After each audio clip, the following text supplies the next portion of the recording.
Today on our Ask the Preacher segment, the question is, can you be saved by keeping the 10 Commandments? The simple answer is no. But that's complicated for us because we're raised with the idea, mostly because our parents and our Sunday school teachers try to use the 10 Commandments to kind of give us a little bit of guilt and make our behavior better, I suspect.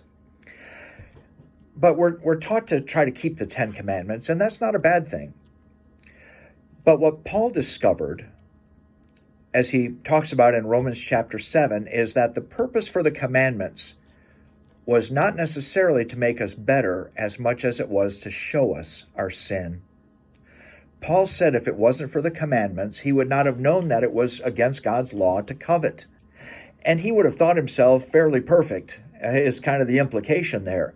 And if you look at Philippians chapter 3, when he describes himself as a law keeper, one who is so good, who works so hard at human perfection. But James tells us that the person who breaks the law at even one point is guilty of violating the whole law.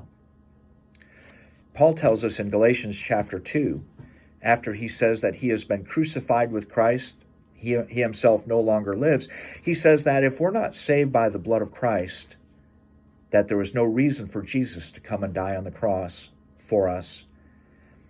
I put that all together and I say, yes, we want to live for God. We want to live the 10 Commandments and a lot of other scripture teaching as well. But we especially want to draw near to God and benefit from the grace and mercy and love that he gives us through Jesus.